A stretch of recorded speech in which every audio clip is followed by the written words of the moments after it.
ओम शांति।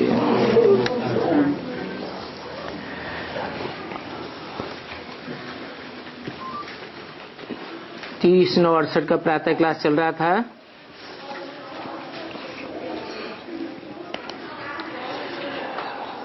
दूसरे पेज के अंत में बात चल रही थी। ये साधु संत तो शास्त्र आदि पढ़ते पढ़ते नीचे ही उतरते आए हैं और कहते हैं कि शास्त्र व्यास भगवान ने बनाए।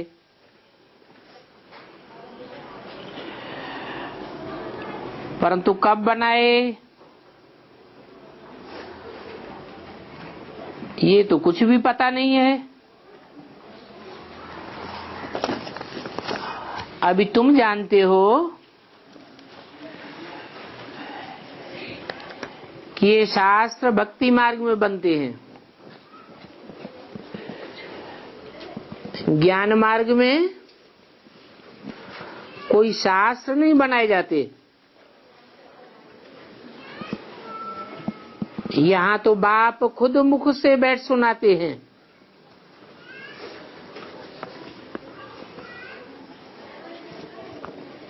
बाप के मुख से गीता ज्ञान सुनाया गया।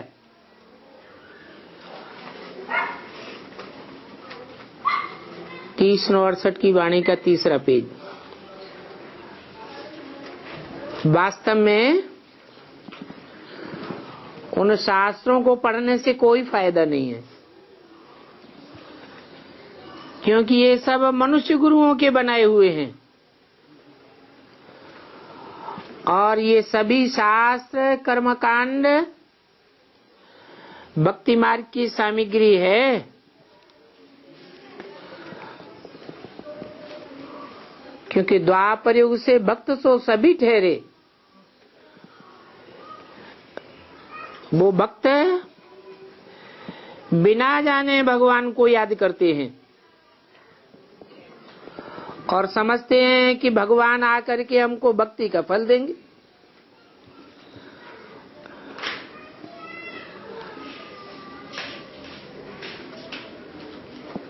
जबकि भगवान यहाँ आवेंगे तो फिर भगवान के यहाँ जाने का पुरुषार्थ क्यों करते हैं? क्योंकि भगवान को तो यहीं आकर के फल देना है ना। तो इन विचारों को पता ही नहीं है कि भगवान कब आते हैं और कैसे आते हैं।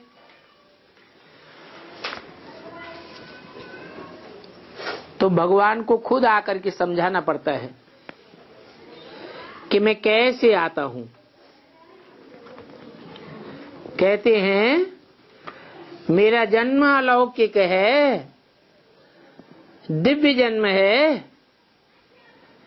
इस लोक की तरह मेरा जन्म नहीं है।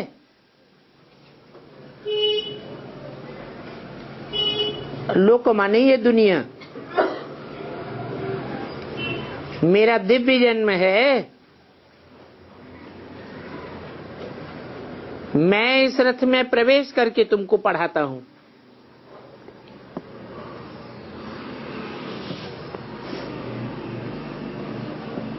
अब बताओ शिव बाबा रथ में आकर के क्या करेंगे?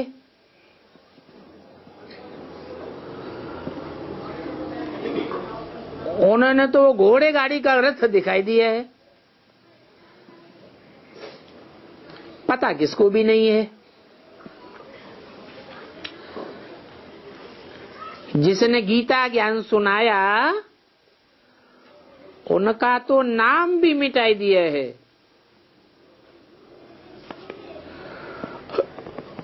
और उनके बदले कृष्ण का नाम डाल दिया है।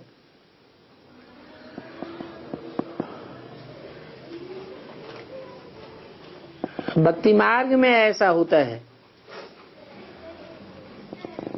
फाउंडेशन कहाँ पड़ता है?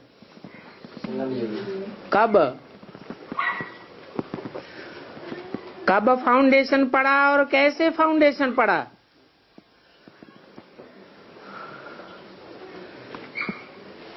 कि जिसने गीता सुनाई जिसने गीता ज्ञान दिया, गीता ज्ञान का बीजारोपण किया, उसका नाम निशान मिटाई दिया और कृष्ण उर्फ ब्रह्मा का नाम डाल दिया। तो बताओ, गीता ज्ञान का बीजारोपण किसने किया,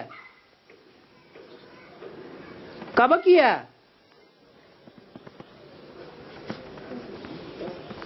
अरे यज्ञ के आदि में ब्रह्मा बाबा को तो साक्षात्कार हुए। साक्षात्कार होने को कोई ज्ञान थोड़ा ही कहा जाता है। साक्षात्कार तो भक्ति मार्ग में होते आए हैं। साक्षात्कार करना अलग बात है और प्रवेश होना अलग बात है।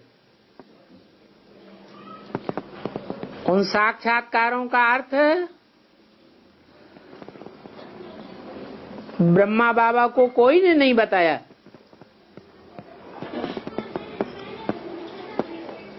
और जिसने बताया उसका नाम निशान गुम कर दिया है। पहले बोलते भी थे पीयू की वाणी, अभी नाम लेना भी बंद कर दिया।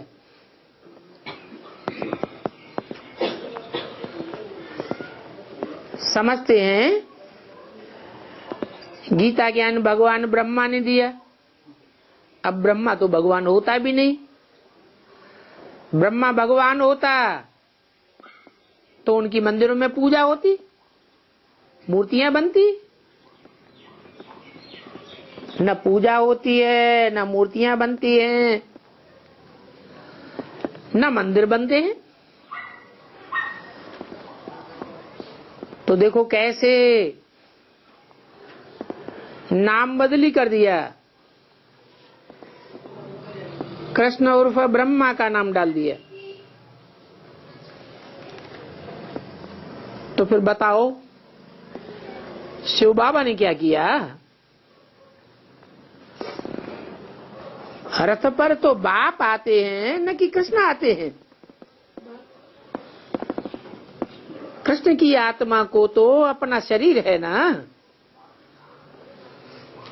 उनको खुद अपना शरीर है, शरीर रूपी रथ है। तो दूसरे के शरीर में क्यों आवेंगे? दूसरे के शरीर रूपी रथ में क्यों आवेंगे? और वो तो माता के गर्भ से जन्म लेते हैं। ये कोई अलौकिक जन्म है क्या? लौकिक है या अलौकिक है? कृष्ण लौकिक जन्म लेते हैं, जैसे सब लौकिक जन्म लेते हैं वैसे कृष्ण की आत्मा भी लौकिक जन्म लेती है गर्भ से। फिर देखो शास्त्रों में पीपल के पत्ते पर कृष्ण का बड़ा अच्छा चित्र दिखाया है।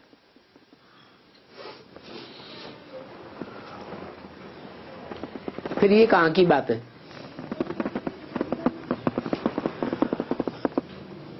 कहते हैं सागर में पीपल का पत्ता, पीपल के पत्ते की हल्की फुल्की नवैया, और उस नवैया में कृष्ण है बिठैया। गर्भ में बड़े आराम से बैठा हुआ है, जैसे कि गर्भ महल है, वहां बड़े आराम से बैठा रहता है। सजा आदि तो कुछ भी नहीं खाते, बड़ी मस्ती से अपने पांव का अंगूठा चूसते रहते हैं। अब इसका अर्थ क्या है कुछ भी पता नहीं। वास्तव में कृष्ण की आत्मा पीपल के पत्ते जैसे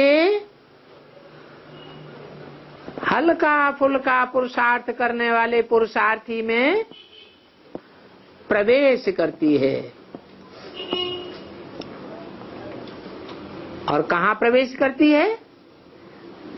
नवैया को दिखाया है संसार सागर में। ये विषय सागर है।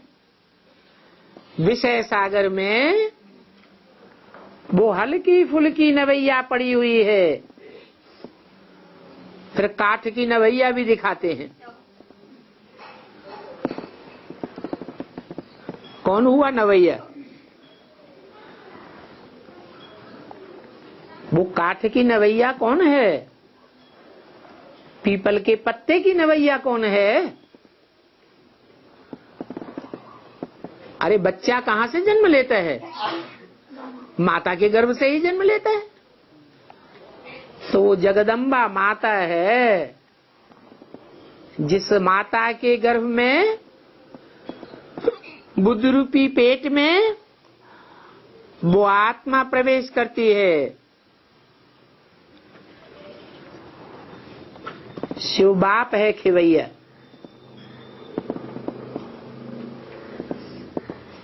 सभी के मन में रहता है कि ये हल्की फुल्की नवैया अब डूबी की डूबी। और बाप क्या कहते हैं? नैया डोलेगी, हिलेगी, लेकिन डूबेगी नहीं। तो ये सब बातें बाप स्मृति में दिलाते हैं। दुनिया के आदि मध्य अंत का राज, ज्ञान और भक्ति क्या चीज है, वो सब बातें बाप बैठ समझाते हैं।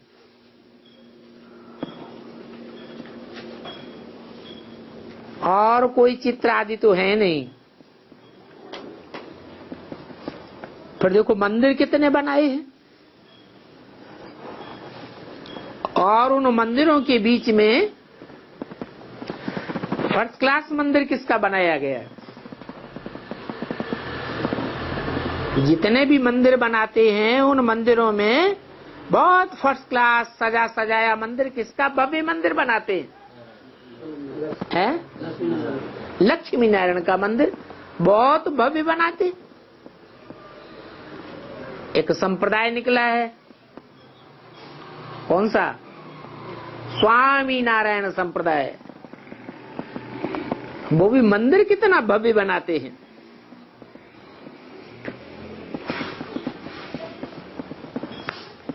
और वहां तो दोनों को गोरा दिखाते हैं। कहा फिर नारायण को गोरा नहीं, लक्ष्मी को गोरा और नारायण को सांवरा बनाए देते। ये कहां की यादगार है?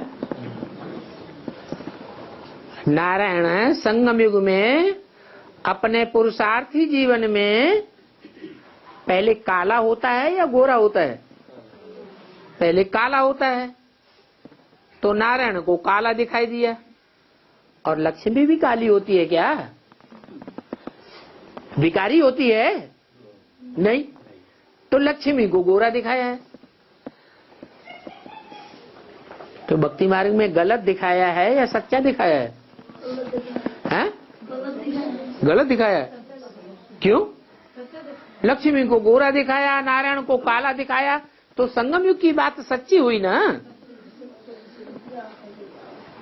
तो कहाँ गोरा दिखाते हैं, कहाँ काला दिखाते हैं, कारण कुछ भी पता नहीं है कि लक्ष्मी को गोरा क्यों दिखाते, नारायण को काला क्यों दिखाते। जब युगल हैं, एक काला होगा तो दूसरा भी काला हो जाएगा। बेचारे जानते नहीं हैं। तुम्हारी बुद्धि में तो बात बैठ गई है कि लक्ष्मी को गोरा क्यों दिखाते हैं। लक्ष्मी पवित्रता का पक्का पुरुषार्थ करने वाली है। और नारायण नारायण पवित्रता का उतना पक्का पुरुषार्थ नहीं करता। क्यों? क्योंकि पुरुष सब पुरुष चोला, सब दुर्योधन दुशासन है। इसलिए नारायण को काला और लक्ष्मी को गोरा दिखाते हैं। वो भक्त तो इसका कारण कुछ बता ही नहीं सकते। जिसको जो आया सो उसने बनाई दिया। मंदिरों में देखो शिवलिंग भी काला दिखाते हैं। अरे शिव बाबा एवर प्योर है या काला है?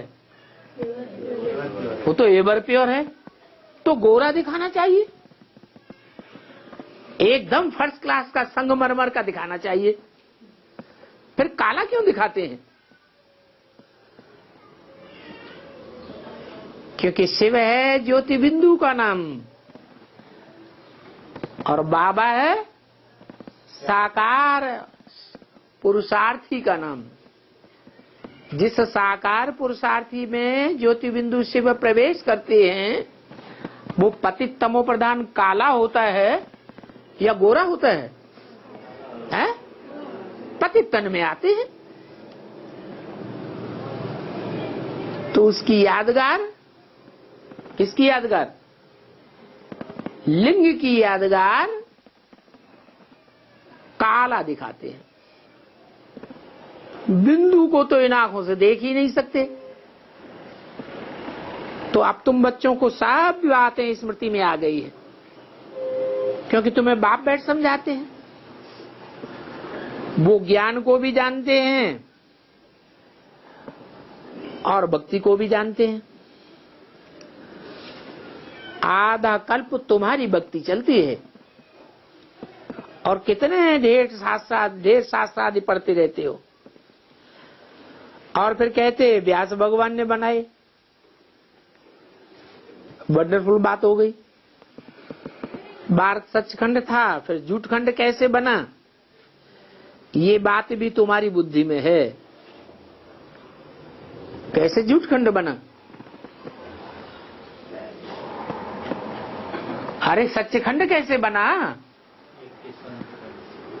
एक सत्य बाप को याद करने से, सत्य का संग करने से सच्चखंड बना। और अनेक देहधारी धर्म गुरु इब्राहिम बुद्ध क्राइस्ट आदि आते गए, झूठी बातें सुनाते गए, झूठे शास्त्र सुनते गए, उससे झूठे बन गए, झूठखंड बन गया। ये बात भी तुम्हारी बुद्धि में है। कारण तो चाहिए। अभी शास्त्रों में देखो क्या क्या बैठ लिखा है। शास्त्रों में सबकी ग्लानि करते रहते हैं। 33 करोड़ देवताओं में सबकी ग्लानि की है। श्री कृष्ण जो छोटा प्रिंस है, छोटा बच्चा है, बच्चा तो महात्मा बुद्धि होता है, उसकी भी कितनी ग्लानि कर दी।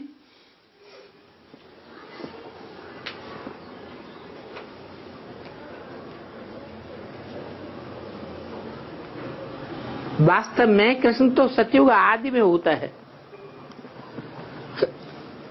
वहां तो गीता आदि की दरकार ही नहीं,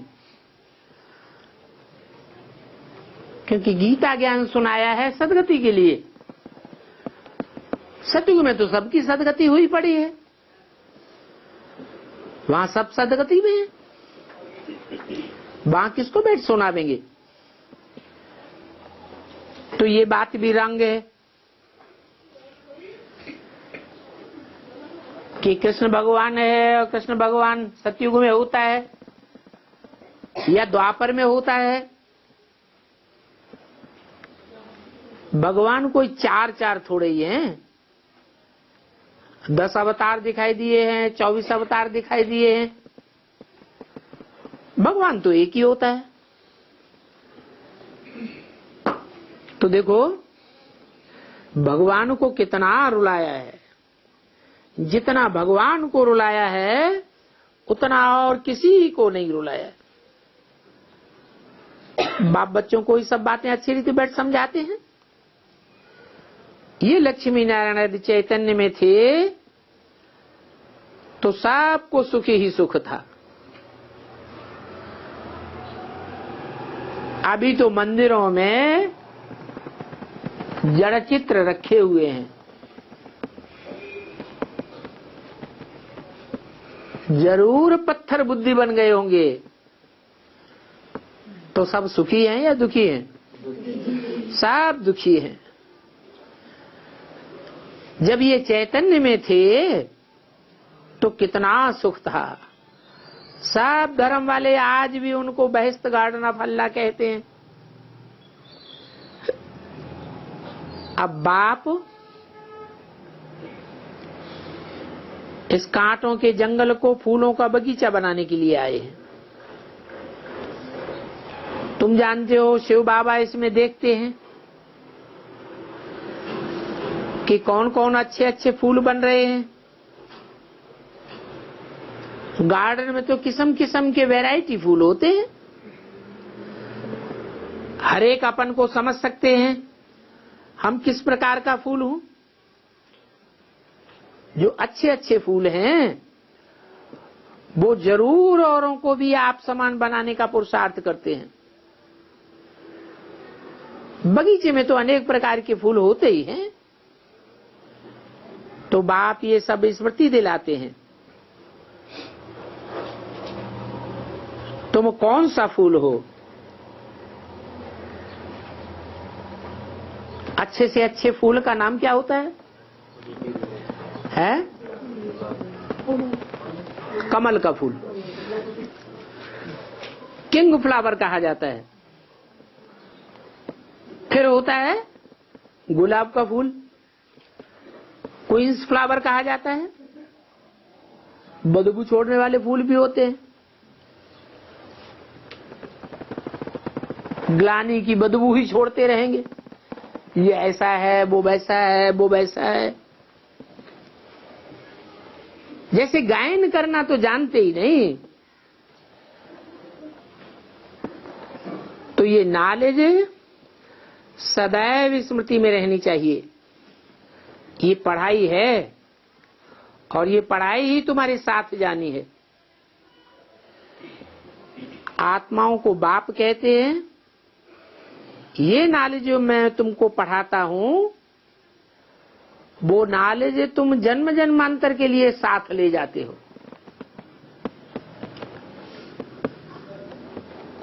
ये ज्ञान रतन ही तुम्हारे स्थूल रतन बन जाएंगे। अर्थात जो यहां जितना ज्ञानवान होगा, जितना ज्ञान उठावेगा, उतना जन्म जन्मांतर साहूकार बनता रहेगा। मेरे में जो नॉलेज है वो नॉलेज मैं तुमको सुनाता हूं। कहता हूं अभी सभी आत्माओं को घर ले जाऊंगा, फिर तुम नई दुनिया में आवेंगे। जब नई दुनिया में आवेंगे तो ये नॉलेज तुम्हारी प्रायः लोप हो जाएगी। 84 का चक्र पूरा हो जाता है। बाप स्वर्ग की राजधानी स्थापन करते हैं तो राजधानी में तो वैरायटी बनेगी ना। सब महाराजा महारानी थोड़े ही बन जाएंगे। हाँ, एम ऑब्जेक्ट तो है कि हम नर से नारायण बने, नारी से लक्ष्मी बने। परंतु बुद्धि में बैठना चाहिए। ये नॉलेज कौन सिखलाते हैं? अभी ये तुमको स्मृति आ गई है। सर्वशास्त्र शिरोमणि गीता ही गाई जाती है। क्या होता है?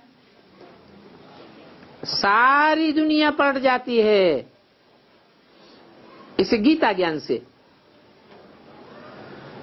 और कोई भी दुनिया का शास्त्र ऐसा नहीं है, कोई धर्म का शास्त्र ऐसा नहीं है जिससे सारी दुनिया पलट जाती हो।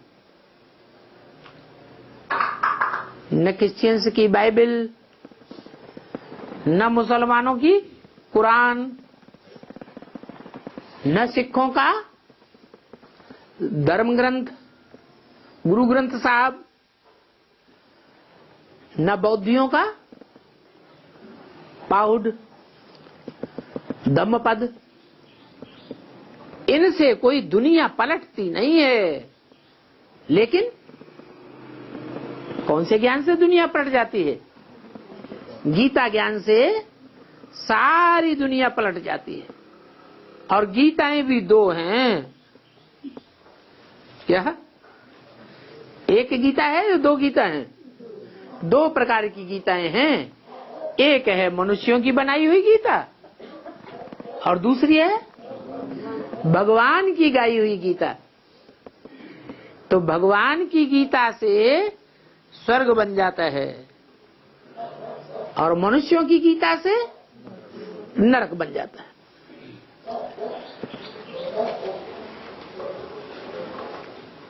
तो वेद शास्त्र उपनिषद आदि कितने ढेर के ढेर हैं, उनसे कोई दुनिया नहीं पलटती है। ये सभी भक्ति मार्ग के शास्त्र हैं। तो उन शास्त्रों से कोई भी प्रकार का फल मिलने की उम्मीद नहीं रहती है। गीता से तुमको स्वर्ग की बादशाही मिलती है। तो इतने ढेर के ढेर शास्त्र ये सभी भक्ति मार्ग के हैं। भक्ति मार्ग तुमको मुर्दाबाद करना है और ये गीता का ज्ञान मार्ग जिंदाबाद करना है। भक्ति मार्ग के शास्त्र पढ़ते पढ़ते नीचे गिरते आए हो, नीचे भी गिरते जाते हैं। फिर देखो शास्त्र पढ़ने वालों को और पढ़ाने वालों को अहंकार कितना रहता है। समझते हैं हम तो शास्त्रों की अथॉरिटी हैं। बाप समझाते हैं तुम शास्त्रों की अथॉरिटी नहीं हो, तुम भक्ति मार्ग की अथॉरिटी हो। भक्ति मार्ग रावण से आता है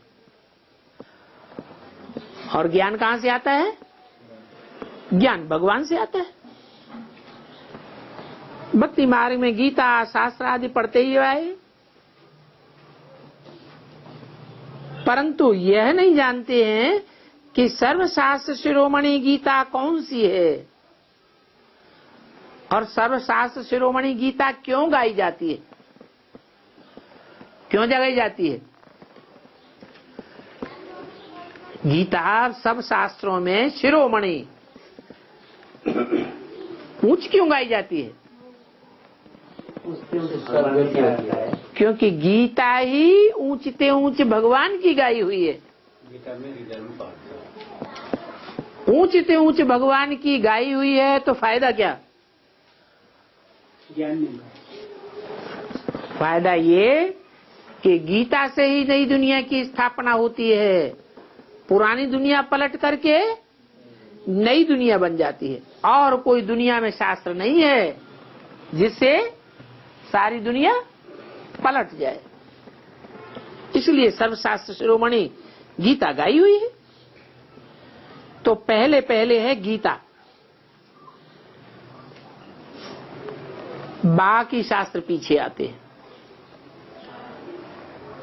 परिवार होता है, बच्चे होते हैं,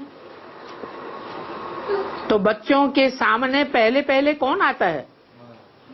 माँ आती है। ये भी गीता माता है। तो पहले पहले है गीता, गीता माता कही जाती है। क्यों? पहले बाप या पहले माता है?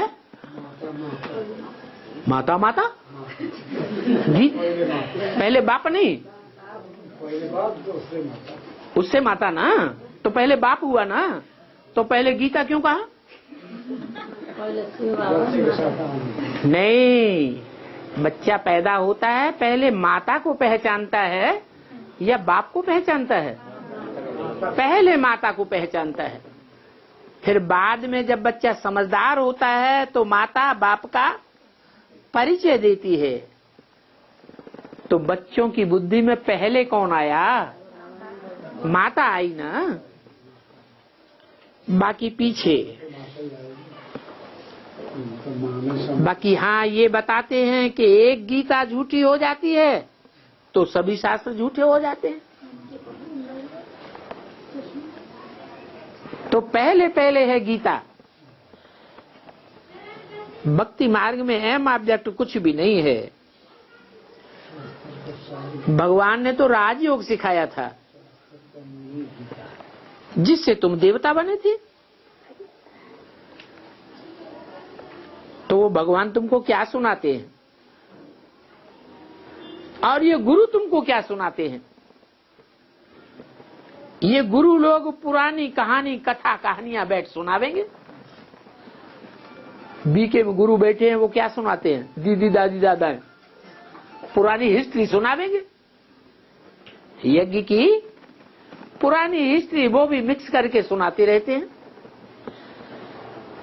कहानी से क्या मिलता है? सो भी कितने बड़े बड़े गपोड़े लगाए देते हैं। युद्ध के मैदान की बातें सब स्थूल रूप में ले गए हैं। ज्ञान की बातें, सूक्ष्म बातें उन्होंने स्थूल हथियार पवार दिखाई दिए, स्थूल लड़ाई दिखाई दिए।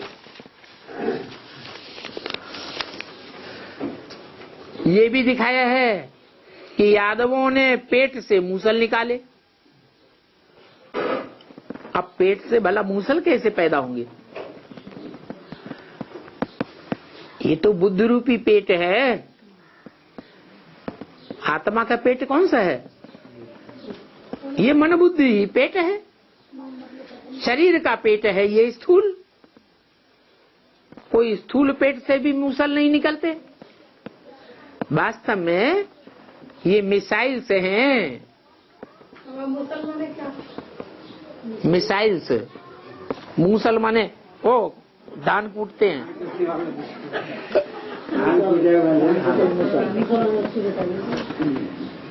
तो इन मिसाइल्स का भी शेप मूसल जैसा है।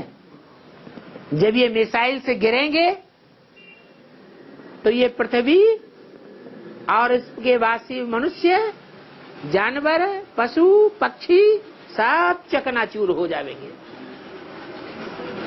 जैसे कि पिस जाते हैं।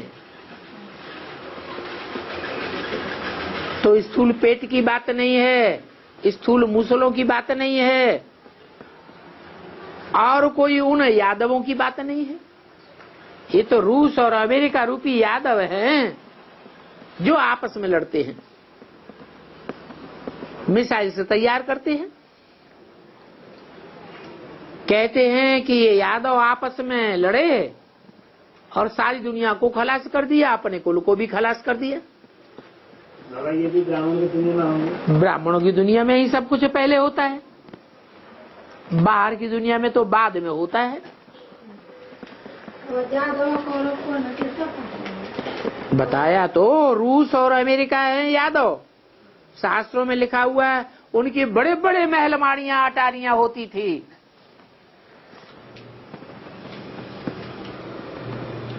तो मल्टी मंजिल के ये बने बने मकान जो आज हम देख रहे हैं, ये हिंदुस्तान में बनते थे कि विदेशों से देख करके आए हैं तब बनाना शुरू किए? विदेशों में देख के आए हैं। ये विदेशी अमेरिकन्स और रसियंस, रसिया के रहने वाले बड़ी ऊंची ऊंची बिल्डिंगों में रहते हैं, महलमाड़ियों अटारियों में रहते हैं, बड़ी शराब पीते हैं। ये शास्त्रों में लिखा हुआ है। और बड़े क्रोधी होते हैं, इतने क्रोधी होते हैं कि ऐसा सामान तैयार कर लेते हैं जिसमें उनके अपने सारे कुल का संहार हो जाता, दुनिया भी भस्म हो जाती है। जैसे कोई को क्रोध आता है ना घर में, तो अपने घर के बर्तन ही फोड़ना शुरू कर देता है। तो ऐसा क्रोध है इनका। फिर दिखाते हैं, फिर दिखाते हैं शास्त्रों में कि 5 पांडव बचे और 1 कुत्ता बचा। माना यादव तो आपस में लड़ करके खलास हो गए और सारी दुनिया को खलास कर दिया। फिर बचे कौन? 5 पांडव बचे। अब 5 पांडव, 5 से दुनिया चलेगी क्या? 5 पांडव अर्थात उंगलियों पर गिने जाने योग्य आत्माएं और 1 कुत्ता।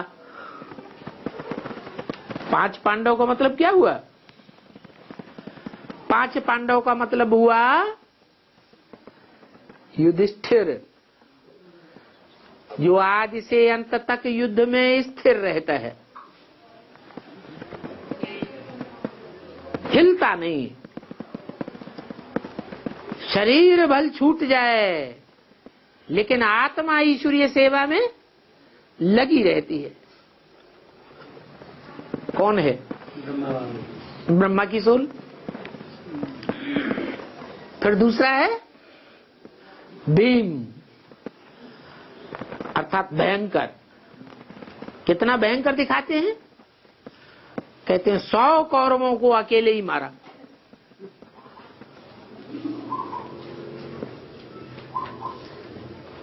कीचकों को अकेले ही मारा, पकड़ा। ढेर के ढेर राक्षसों को अकेले मारा। कितना भयंकर जबरदस्त है। तीसरा पांडव दिखाते हैं अर्जुन, बुद्धिमान नर अर्जुन है। गीता में लिखा है ना कि मनुष्यों में सबसे जास्ती बुद्धिमान अर्जुन को दिखाया है। वास्तव में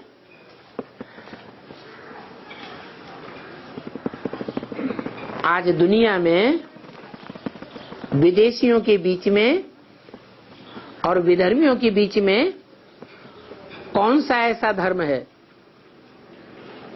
जो सबसे जास्ती पवित्रता को पालन करने वाला है? बौद्ध। तो ये बुद्धिमानी है, सुमति है या कुमति है? इसे कहेंगे सुमति।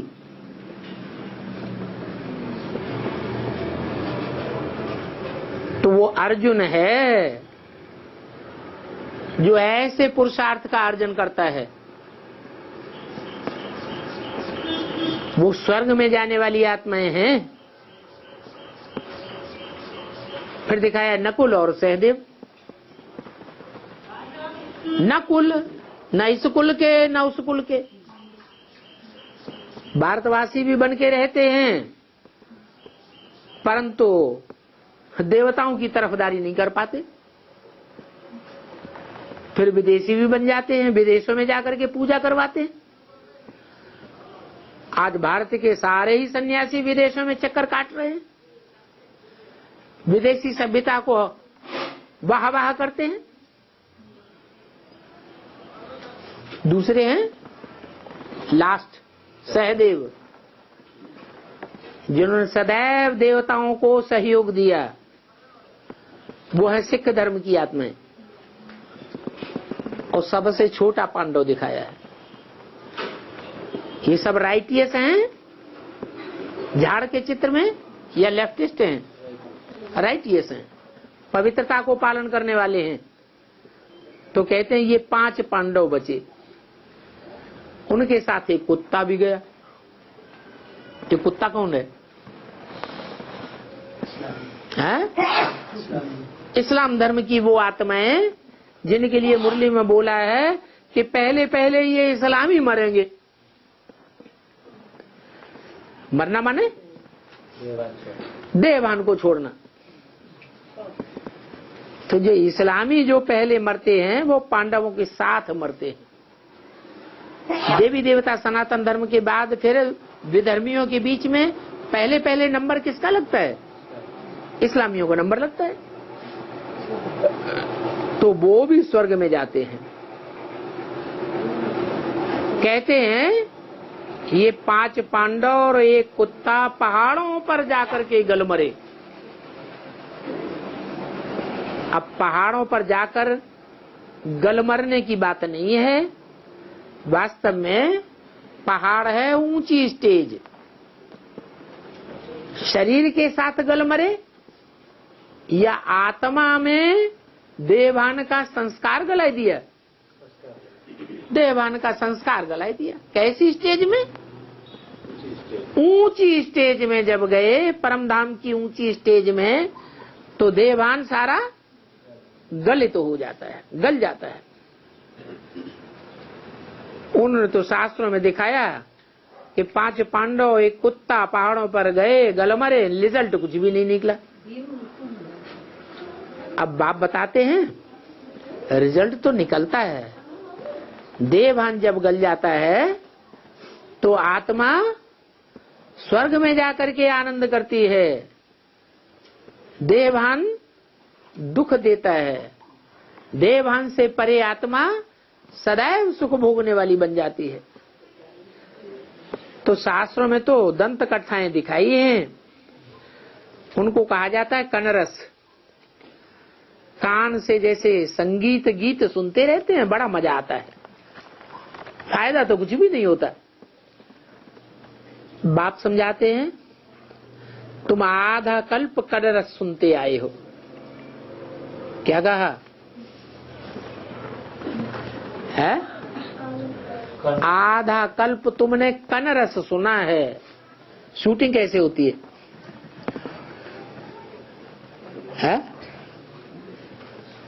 होती है कि नहीं होती है? कैसे होती है? कब होती है? संगम में होती है। कैसे होती है? ब्रह्मा बाबा के मुख से ज्ञान सुनते रहे, सुनने वाले खुश होते रहे, सुनाने वाला भी खुश होता रहा। समझ में कुछ आया है? समझ में तो कुछ भी नहीं आया। सत्ययुगी शूटिंग में भी सुनते रहे और त्रेता युगी शूटिंग में भी सुनते रहे, बुद्धि में बैठा कुछ भी नहीं। तो ये आधा कल्प हमने कनरस की शूटिंग की। बल भगवान आया, परंतु हम कनरस में मस्त रहे। अभी बाप कहते हैं ये कनरस की बातें बंद करो। ज्ञान माने समझ, एक एक बात की गहराई को समझना चाहिए। ज्ञान मुरली कही जाती है। मुरली, मुरली माने क्या? मुरली अर्थात अपना भाग्य बनाने के लिए जिन बातों को मोड़ लिया जाए उसको कहते हैं मुरली। हमारा भाग्य श्रेष्ठ बन जाए। तो देखो कितना फर्क हो जाता है। अभी देखो कृष्ण की आत्मा भी मुरली सुन रही है। क्या कृष्ण की आत्मा अभी मुरली सुन रही है या नहीं सुन रही है? सुन रही है। भगवान बाप शिव सुनाए रहे हैं। भी क्यों लगाई दिया? कृष्ण की आत्मा भी क्यों लगाई दिया?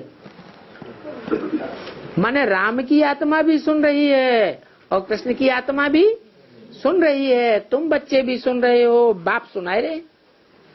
बाप को आकर बच्चों को समझाना पड़ता है। तो राम कृष्ण और हम सब हो गए बच्चे और समझाने वाला शिव बाप हो गया। वो क्या करता है अभी? है समझाता है, सिर्फ सुनाता नहीं है। ब्रह्मा के तन में क्या किया? सुनाया। फायदा कुछ भी नहीं हुआ। सुनने से फायदा होता है या समझने से फायदा होता है? हैं? समझने से फायदा होता है।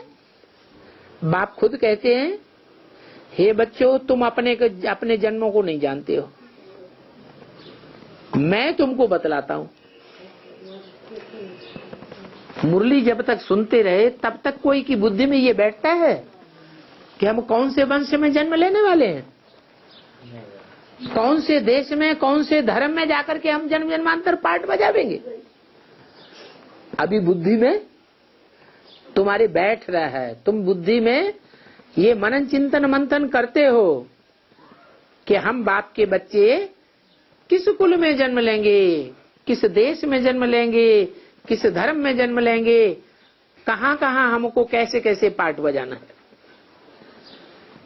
तो बाप आकर तुम्हारे जन्मों की कहानी बताते हैं। पहले पहले तुम आए हो कहां?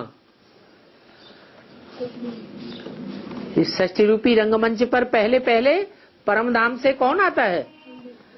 पहले तुम बच्चे आए हो, और फिर तुमने कितने जन्म लिए वो तुम जानते हो। कितने जन्म लिए? 84 जन्म हमने लिए हैं, और धर्म वालों ने 84 जन्म नहीं लिए। तो देखो तुम्हें अपने जन्मों के बारे में पता चल गया, और धर्म वालों को कुछ भी पता ही नहीं है। ये तुम्हारा अंतिम जन्म है, ये भी तुमको पता पड़ता है, और धर्म वालों को इस बात का पता ही नहीं है कि हमारा ये क्या अंतिम जन्म। अच्छा, इस बात का प्रूफ क्या? कैसे पता चले कि तुम्हारी बुद्धि में बैठ गया ये हमारा अंतिम जन्म है, औरों की बुद्धि में नहीं बैठा है? बाबा ने कहा ये कोई प्रूफ नहीं होता है। इसका प्रूफ ये है कि जिनकी बुद्धि में बैठ गया है ये हमारा अंतिम जन्म है, उनका इस दुनिया से बुद्धि योग उठ जाता है। वो महलमाड़ियां अटारियां बनाने में रस नहीं लेते हैं, लेते हैं। और जिनकी बुद्धि में नहीं बैठा है वो बड़े बड़े कल कारखाने धंधे धोरी महलमाड़ियां अटारियां बनाने में पैसा खर्च करते रहते हैं। हमारे में भी बहुत ऐसे हैं। तो क्या कहेंगे, उनकी बुद्धि में ज्ञान बैठा, बाप की पहचान हुई? नहीं हुई। उनकी बुद्धि में भी ये नहीं बैठा कि ये हमारा अंतिम जन्म है। तुम्हारी बुद्धि में ये बैठ गया कि हमारा अंतिम जन्म है। तो देखो शिव बाबा तुमको ही सुनाते हैं। क्या कितनी बड़ी बात कह दी। क्या शिव बाबा किसको सुनाते हैं? तुमको ही सुनाते हैं, तुमको ही समझाते हैं। इनको न सुनाते हैं न इनको समझाते हैं। किनको? ब्रह्मा बाबा को। जिनके बाजू में बैठ के मुरली चलाई, उनके लिए देखो कैसे कैसे बोल रहे। क्या बोला? तुमको सुनाते हैं, तुमको समझाते हैं। इनको ना सुनाते हैं और न इनको समझाते हैं। ये तो सुन लेते हैं बीच में। मैं सुनाता तुमको हूं और ये बीच में सुन लेते हैं। मैं समझाता तुमको हूं क्योंकि तुम पहले समझ लेते हो। ये जल्दी समझते ही नहीं। कितने साल हो गए कहते कहते कि गीता का भगवान कृष्ण नहीं है, और इनकी बुद्धि में है एक कृष्ण उर्फ ब्रह्मा की बुद्धि में बैठता है मैं गीता का भगवान नहीं हूं। है नहीं बैठता। क्यों नहीं बैठता? है? हाँ, बच्चा बुद्धि तो है। क्यों है बच्चा बुद्धि? क्योंकि 63 जन्म भक्ति मार्ग में इनकी आत्मा यही सुनती आई। क्या? कि गीता का भगवान कृष्ण है, और अब इनको पता चल गया कृष्ण की आत्मा मैं हूं। तो जल्दी इनकी बुद्धि में से निकलेगा? इनकी बुद्धि में से नहीं निकलता। तुम्हारी बुद्धि क्लियर है, तुम्हारी बुद्धि में बैठ गया गीता का भगवान कृष्ण नहीं है। तो तुमको ही सुनाता हूं, नहीं तो शिव बाबा किसको सुनावे? तुमको नहीं सुनावे तो किसको सुनावे? इनकी बुद्धि में बैठता नहीं। और वो जो दूसरे धर्म वाले हैं वो तो सुनते ही नहीं। समझने की तो बात ही तो दूर छोड़ दो। जो सुनता ही नहीं कान में उंगली दे लेते हैं। वो मुसलमान क्या करते हैं? हैं? तुम उनको सुनाते हो, सुनते हैं? नहीं। हम उन्हें सुनाने भी जाएं, ये ब्राह्मणों की बात हो रही है, हम उन्हें सुनाने भी जाएं तो वो दूसरों को भी कहते हैं सुनना नहीं इनकी बातें। माने कान में उंगली दे लेना, शिव बाबा को याद करने लगना, इनकी बातें मत सुनो, शिव बाबा को याद करो, याद में बैठ जाओ, याद में। मुसलमान भी क्या करते हैं? कान में उंगली देते हैं और अल्लाह अल्लाह अकबर, भगवान को याद करो। तो ये सारी शूटिंग कहाँ होती है? ब्राह्मणों की दुनिया में ये शूटिंग होती है। दीदी कह रहा है उसको, हैं? दीदी कह रहा है। हाँ एक बार हम दीदी गए थे, हाँ मेरे को बोला, हाँ सुनाने के बाबा आए हैं, सुनाने गए थे। हाँ दीदी के भाई है, हाँ 15 साल का चला हुआ है, और शेयर है वो इसका हॉस्पिटल में। हाँ तो कहता है कि भाई एक दिन पहले तो मेरे को खूब बड़ा फोन किया, सर भाई को पहुंचा दिया। दूसरे दिन गए उनसे मिलने के लिए, बोलते हैं क्या आप कहना नरम भाई हैं? अरे आश्रम जो कहते हैं वही मानो, बाबा और डायरेक्ट मुरली मिला को क्या चाहिए और कुछ जरूरत नहीं। हाँ हाँ। सुना नहीं तो बोला कि शिव बाबा तुमको नहीं सुनावे तो किसको सुनावे?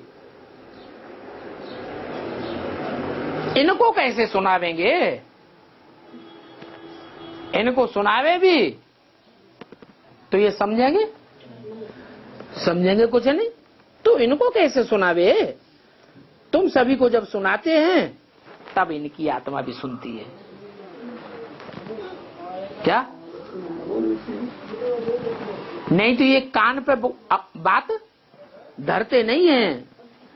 ये भी कान पर बात तब धरते हैं जब तुम्हारी बुद्धि में बात बैठती है।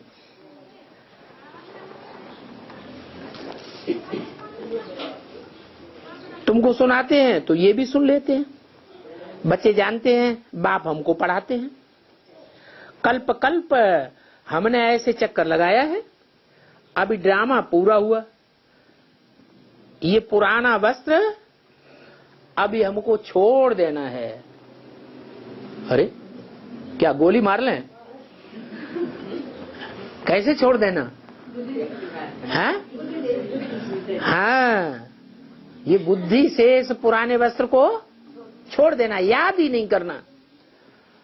अपना पुराना वस्त्र भी याद नहीं करना तो दूसरों का तो याद ही क्यों करेंगे? अपना भी याद नहीं करना, दूसरों का भी याद नहीं करना। देह बिल्कुल बुद्धि में याद आवे ही नहीं। देखते हुए न देखो। क्या देखो? आत्मा देखो। सुनते हुए न सुनो। क्या सुनो? जो हमेशा आत्मा है, कभी देहधारी नहीं बनता है, उसकी बात सुनो। न देह को देखो, न देहधारियों की बातों को सुनो। किसको देखो और किसकी सुनो? जो सदैव आत्मा है उसकी बातों को सुनो और उसको ही देखो। वो आत्मा कैसे दिखाई पड़ेगी? आत्मा इन आंखों से दिखाई पड़ती है क्या? हैं? बुद्धि से आंखों आत्मा दिखाई पड़ती है? क्या समझे? हाँ, कि वो निराकार ज्योति बिंदु शिव जो सदैव देह से परे है, वो किस तन में आया हुआ है ये देखो। तुम्हारी आत्मा सबसे पुरानी तमो प्रधान आत्मा बन गई है और तुम्हारी आत्मा को ही सारा पार्ट मिला हुआ है। सारा सतो प्रधान पार्ट तुमको मिला हुआ है और सारा तमो प्रधान पार्ट भी तुमको मिला हुआ है। सतो प्रधान भी तुमको मिला और तमो प्रधान पार्ट भी तुमको मिला और अंत तक मिलता है। क्या इनको अंत तक पार्ट मिलता है? क्यों है? इनको 50 साल के लिए शरीर ही नहीं मिलता। किनको? ब्रह्मा बाबू को 50 साल शरीर ही नहीं मिलेगा, तो न इनका पूरा पार्ट है और न इनका शरीर है 5000 साल का। तुम्हारा है? हाँ हाँ। अरे जो जिसका बाप होगा वो अपने बाप की महिमा नहीं करेगा। हैं? तुम किस बाप के बच्चे हो? हाँ? चंद्रमा के बच्चे हो? सूर्य के बच्चे हो? हर एक अपनी कुल की महिमा करता है, तो बड़ी बात क्या हो गई। हाँ, तुम्हारी आत्मा सबसे पुरानी है क्या, वो तो सतयुग से आवेंगे इस सृष्टि पर। कौन? ये और इनके फॉलोअर, इनके बच्चे, किनके? ब्रह्मा बाबा की। और तुम सतयुग से ही पहले संगम युग पर ही इस सृष्टि पर आ जाते हो। तो देखो, तुम्हारी आत्मा को सारा पार्ट मिला है इस सृष्टि रूपी रंगमंच पर, और अंत तक पार्ट बजाते हो। और ये तुम्हारा सारा पार्ट अविनाशी है क्या? इनका तो 50 वर्ष का पार्ट विनाश हो गया, और तुम्हारा अविनाशी पार्ट है 5000 साल का। फिर से वही पार्ट बजावेंगे। जो अविनाशी पार्ट पिछले कल्प में तुमने बजाया है, वही पार्ट अब फिर से बजावेंगे। आत्मा को पार्ट देखो कितना मिला हुआ है। किसको? तुम आत्मा को। और धर्म वाले और ये तो पूरी आत्मा बनते ही नहीं। बनते हैं कि देहभान रह जाता है? देहभान रह जाता है। और तुम तो देहभान को जला देते हो, खाक कर देते हो। तुम्हारे अंदर तो देहभान की नाम निशान की चीज ही नहीं रहती। देह अर्थात मिट्टी। इसलिए तुम्हारी यादगार में हिंदू लोग मुर्दे को क्या करते हैं? भस्म कर देते हैं, राख बनाए देते हैं। और दूसरे धर्म वाले राख नहीं बनाते हैं। क्यों नहीं बनाते? कारण समझा? दूसरे धर्म वाले जब मुर्दा शरीर बनता है तो उसको राख क्यों नहीं बनाते, जलाते क्यों नहीं है? क्योंकि वो यहाँ संगम युग में ही देहभान नहीं छोड़ पाते। वो मिट्टी का लगाव लगा ही रहता है। इसलिए उनके धर्म में ये परंपरा है कि जब कोई मरे, मुर्दा बने, तो उसको जमीन में ही, मिट्टी में ही गाड़ दो, जलाना नहीं है। अरे हमारे बाप दादे परदादे सरदारे तरदादे किसी ने नहीं जलाया।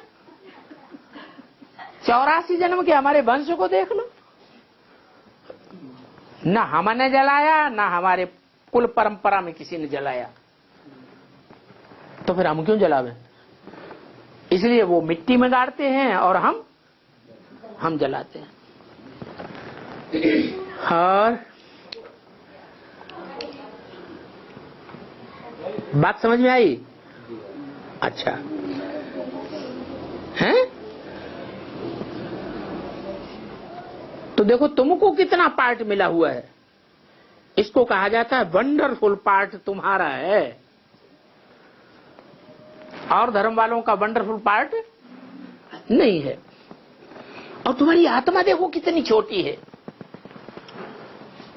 अरे औरों की आत्मा बड़ी है क्या? है नहीं। तो आत्मा जितनी सूक्ष्म होगी उतनी ऊंची स्टेज में उड़ेगी, और जितनी स्थूल होगी उतनी ही नीचे रहेगी। ये पेड़ पौधों में भी आत्मा होती है। परमधाम में ये पेड़ पौधों की आत्मा नीची स्टेज में होगी कि ऊपर होगी? नीची स्टेज में होगी। कीड़े मकोड़े इनकी आत्मा पेड़ पौधों से ऊपर होगी, और मनुष्य आत्मा जितने भी जीव जंतु दुनिया में है उन सब जीव जंतुओं से ऊंची स्टेज में होगी। और मनुष्य आत्माओं के बीच में भी जो सूर्यवंशी आत्माएं होंगी वो आत्माएं सबसे ऊपर, और फिर उन सब से भी ऊपर शिव बाप। शिव बाप से ज्यादा सूक्ष्म और कोई होता ही नहीं। इतना सूक्ष्म है कि सबकी समझ में भी नहीं आता।